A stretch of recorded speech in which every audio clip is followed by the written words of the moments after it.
Hello friends, अपने channel we can do में आप सभी का स्वागत है। दोस्तों चर्चा करेंगे आज का जो टॉपिक है दोस्तों वो हिंदी से रिलेटेड है। और दोस्तों क्या टॉपिक है दोस्तों, तो आज का टॉपिक है शब्द विचार।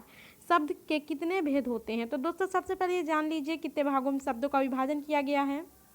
तो दोस्तों रचना के आधार पर, अर्थ के आधार पर, उत्पत्ति के आधार पर, रूपांतरण के आधार पर, प्रयोग के आधार पर। दोस्तों इनके अंदर भी इनके भेद हैं। रचना के आधार पर अर्थ मतलब पांचों के भी अंदर भेद हैं। तो दोस्तों उन सब की भी चर्चा करेंगे, लेकिन जो दोस्तों आज का वीडियो मैं बनाई हूँ दोस्तों उस पर आज चर्चा करेंगे केवल रचना के आधार पर दोस्तों शब्दों का विभाजन। इसलिए फ्रेंड्स क्योंकि दोस्तों लंबा वीडियो बहुत ज़्यादा नहीं बनाए हैं, फिर लोग देखते नहीं और इंटरेस्ट भी नहीं ज़्यादा आता है। इसलिए फ्रेंड्स थोड़ा पढ़िए लेकिन अच्छा पढ़िए ताकि माइंड में बैठ जाए बिल्कुल अच्छे से। तो दोस्तों सबसे पहले चर्चा करते हैं रचना के आधार पर शब्द के कितने भेद होते हैं। तो दोस्तों रचना के आधार पर शब्द के 3 भेद होते हैं। कौन कौन से हो गए दोस्तों? रूढ़ शब्द, यौगिक शब्द और योग रूढ़ शब्द। तो दोस्तों सबसे पहले आपका क्या आया? रूढ़ शब्द, जिसका कोई सार्थक खंड ना हो।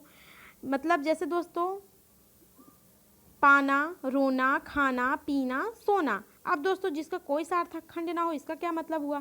सार्थक मतलब दोस्तों जिसका कोई अर्थ ना निकलता हो, मतलब कोई उसके विभाजन शब्दों का ना किया जा सके। जैसे दोस्तों पाना हो गया, तो आप ये बताइए क्या पा को अलग लिख दिया और ना को अलग लिख दिया तो क्या इसका अर्थ निकल रहा है? क्या पा का अर्थ या ना का अर्थ निकल रहा है? या दोस्तों रोना को ही रो अलग लिख दिया और ना अलग लिख दिया तो क्या दोस्तों रो का और ना का कोई अर्थ निकल रहा है? नहीं ना फ्रेंड्स।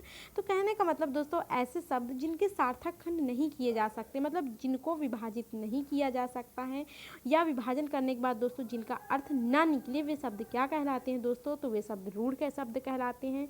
और वे शब्द कौन कौन से हो गए दोस्तों? तो पाना, रोना, खाना, पीना, सोना और भी जो दोस्तों क्रियाएं होती हैं वे कौन से हो गए दोस्तों? वे रूढ़ शब्द में आ गए, जिनके 2 सार्थक खंड ना किए जा सके। अगला है फ्रेंड्स यौगिक शब्द किसको कहते हैं? तो दोस्तों अभी मैंने ऊपर क्या बताया? रूढ़ शब्द में जिसके जो 2 सार्थक खंड ना किए जा सके, मतलब ऐसे शब्द दोस्तों जिनका विभाजन ना किया जा सके, वे कौन से शब्द थे दोस्तों? तो वे शब्द थे आपके रूढ़ शब्द। अब दोस्तों यौगिक शब्द की चर्चा कर रहा है, तो यहाँ पे हो गए तो जिसके 2 सार्थक खंड हो जाएं वे शब्द क्या कहलाते हैं दोस्तों?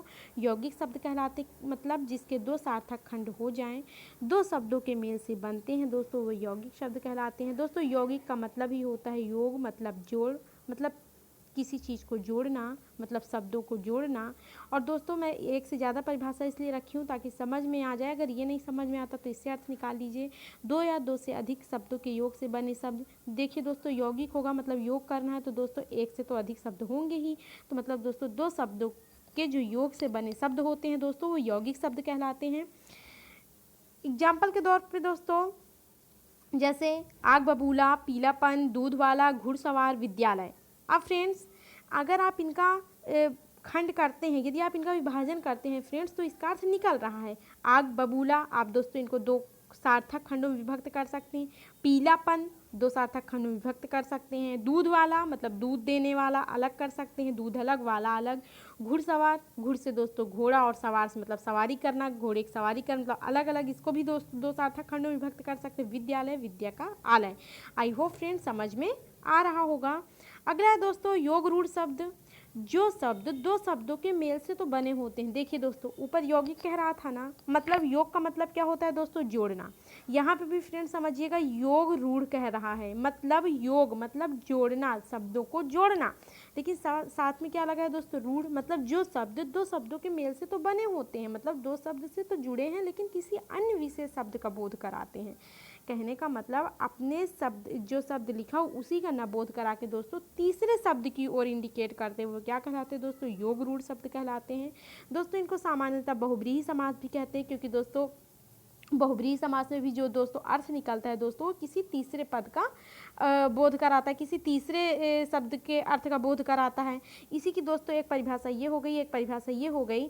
ऐसे शब्द जो यौगिक तो होते हैं, कहने का मतलब योग से तो बने होते हैं, पर अर्थ के विचार से अपने सामान्य के बजाय, मतलब जो लिखा होता है उसके अर्थ के बजाय दोस्तों तीसरे शब्द का बोध कराते हैं। दोस्तों परंपरागत लिखा हुआ है, कहने का मतलब दोस्तों चले आ रहे हैं शब्द, कुछ शब्द है दोस्तों अभी उदाहरण पे बताएंगे, समझ में आएगा फ्रेंड्स। जैसे लंबोदर, चक्रपाणी, पंकज, दशानन, नीलकंठ। अब दोस्तों लंबोदर से क्या हुआ दोस्तों, लंबोदर लंबा है, उधर जिसका दोस्तों क्या हो गए, गणेश भगवान जी।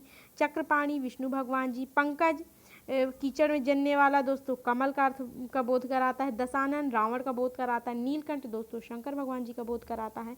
तो कहने का मतलब दोस्तों आपके 3 प्रकार के शब्द हो गए, कौन कौन से, रूढ़, यौगिक, योग रूढ़। आई होप फ्रेंड्स समझ में आया होगा।